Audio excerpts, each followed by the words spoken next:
Hey, what's up? It's Comic Book TV back with basically really the first actual video on the channel. Basically, before I get into the video, I just wanted to say like why I really haven't been making videos. Basically, if you notice, if you did watch my last video on the channel, I was in a different location basically because I just moved. So that basically took like all my energy, and I really didn't have enough time to really like start this channel. But now I'm starting it up. So what's up? This first video I'm going to be ranking the top 5 MCU villains. So basically, it's a list between top 5. In the middle of 2 and 1, I'll have a couple honorable mentions. Just because, you gotta have honorable mentions in the MCU because, I mean, even though there wasn't really that many good villains, in my opinion, there are still more than 5 that were good. We'll have a couple honorable mentions. Alright, but yeah, let's get into the first one. Coming in at the number 5 spot, I'm gonna have Zemo from Captain America Winter Soldier. Now, you might be surprised by having me here, but I don't know if you guys realize. Basically, the reason why I had him here is he's just a normal human being. He's like me and you. He doesn't have superpowers. He's not like really a trained assassin. I mean, he kind of is. He can shoot a gun, but you didn't really see that shown in the movie. He was just kind of like a dude that like did a lot of awful things. But I mean, the reason why I have him in this spot is because he successfully put a line through the Avengers. He successfully did his job. He like went through with it. One of the only movies where really I say the heroes lost because they split up. They didn't get their goal, which was to become really Avengers at the end of it. I mean, everybody had their separate goals. But with that movie, like Cap and Iron Man don't like each other. They lost their friendship. I mean, they'll still call each other, and like they really need each other, but I mean the Avengers are now split, like they broke up. Even in Avengers Infinity War, there was a line that Tony was telling Bruce Banner, it's not that easy, we broke up, I can't call Cap that easily, which, I mean, get into the more long discussions about that. But yeah, guys, that's number 5 spot. Now, coming in at the number 4 spot is going to be the Vulture from Spider-Man Homecoming. Now, the reason why I have him on the number 4 on my list is basically because he's crazy. He is a Spider-Man villain that really, like, you don't know as much. Like, when you think of Spider-Man villains, you think of Doc Ock, Green Goblin, Sandman, Scorpion. But you don't really think of the Vulture. I mean, if you're an in-depth fan and like you really know Spider-Man, yeah, you think of the Vulture. But if you're just a normal dude, a normal guy on the street, you ask, what's the Spider-Man villain? And I forgot to say Venom. Venom's a pretty huge one. Don't know really why I forgot that. But getting off track. But I mean, they were able to make that villain into a classic Marvel MCU villain. There's so many parts in the movie where he stands out. I mean, that the one scene where I really think that it was, like, well, he was insane was when Peter was with Liz in the car driving to the prom. And the Vulture was, of course, Liz's dad. He looked behind him, and he was like, he figured out that, Spider-Man was, or that Peter was Spider-Man, and he was talking to him with, like, with a red light, and then the green light changed onto him, which would show that he's the Vulture, and it was so intimidating at that point, and it was so amazing, and it was honestly just, it showed, like, really where, like, how much of a good villain he was. And I mean, he was very intimidating. He's one of those guys that's like has all these side villains, which like really helps him out. Like the Shocker was a helpful thing, and I don't really know if you know, but basically the fat guy that made all the weapons. He's in comic books. His name is the Tinkerer. But yeah, that's why he's at my number 4 spot. Now, coming in at the number 3 spot, I was really torn on having this spot and the number 2 spot, really like which one to pick. But I mean, this number 3 spot is going to be Killmonger from Black Panther. Now, actually, I'm just about to go watch Black Panther when I'm done recording this video. Basically, because I only saw it once, but the movie was so amazing. I do think the movie was overrated, but Killmonger was definitely not.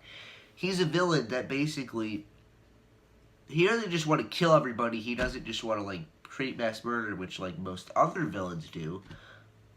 Like he would just wanted to be king. He wanted you really understand his goals and why he tried to kill T'Challa or T'Chaka, whatever it is. Though he can't even tell you, to be honest. Tried to kill Black Panther because he wanted the throne, because he was outcast into a society basically that is racist, and it really showed like all these African American people are hiding that are so powerful that can really shut like us racist people, or not. I'm not racist. That forget what I said, but like racist people up, like they can kick their ass. They can mess them up for being racist, and he was poor. He didn't have a good life, and they're all rich and powerful and have great lives.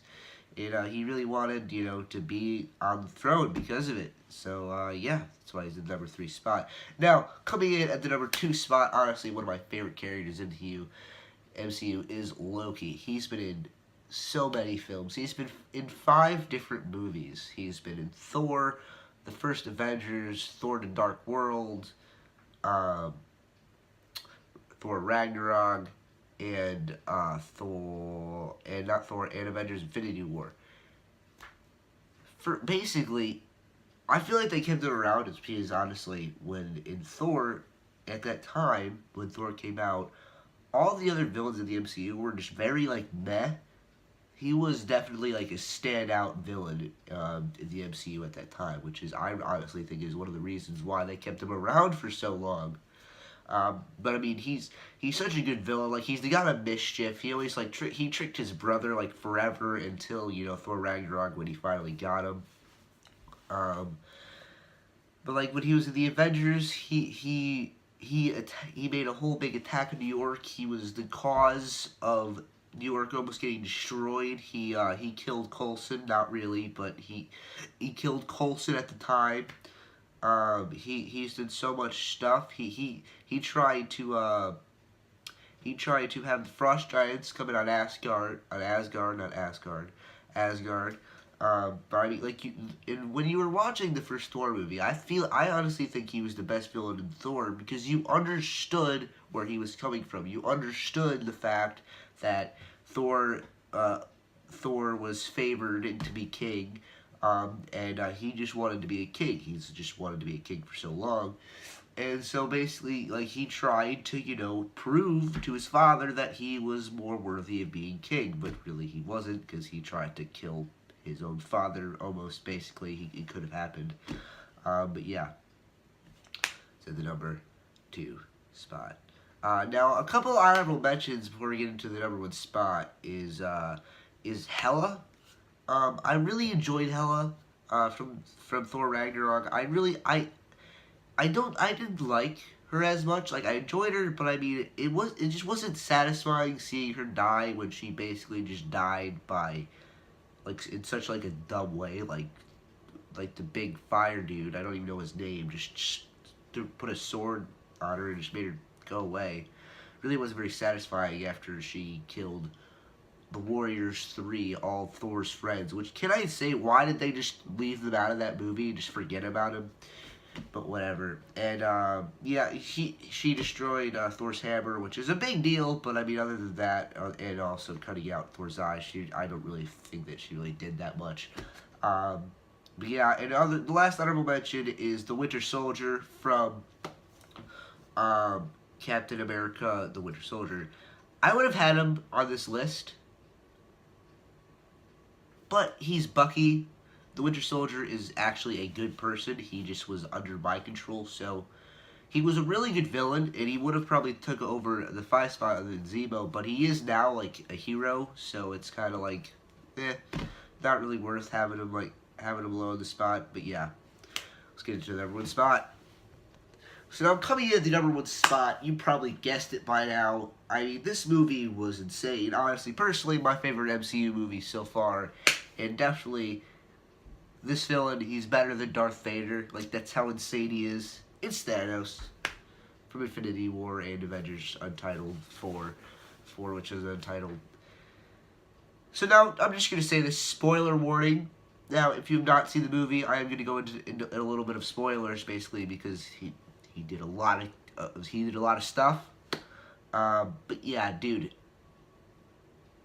the classic snap was put on the big screen with him. It was so heartbreaking and amazing at the same time. Like, when I read the Infinity Gauntlet graphic novel, because, you know, I wasn't alive when they were having each comic book for the series come out, I was even, like, a little bit, like, my heart was beating really fast while reading the comic. And to see that happen on the big screen was so amazing. I mean, literally, I've never had a villain where if he, like goes at a villain, I'm not, like, saying to myself, okay, don't kill him, don't kill him, don't kill him. Because he could. If he wanted to, he could have killed every one of the Avengers, like, pretty easily. And just went on with his date. But he didn't. I mean, he kind of did with, you know, snapping half the universe away. But you know what I mean. He was intimidating, he was insane, but also you understood him. They put so much, like, story in it. They gave him so much of an arc, which is why I really think that's why he, like, was excelled. Because when you saw Infinity War, he was the main character, and he was the best part of the movie, which is really good, because you're fighting against, you know, Tony Stark, who's Iron Man, and Captain America, and Thor, which all had at least 5 movies to put in a story arc from him. And even Spider-Man, you've seen Spider-Man, like, 8 times throughout the whole MCU, and to really know, or not the MCU, just how long he's been around in all the TV shows that he's had to you know, really get a grip on what Spider-Man's character is, be it he was the best part of the movie. But yeah. Guys, that is my list. I hope you guys did agree on the list. If you guys did disagree on the list, please put your top 5 in the comments below, and please put down some comments on what videos you want me to do next. And yeah, peace out. Hope you guys did all enjoy, and I will see you guys in the next one. Peace.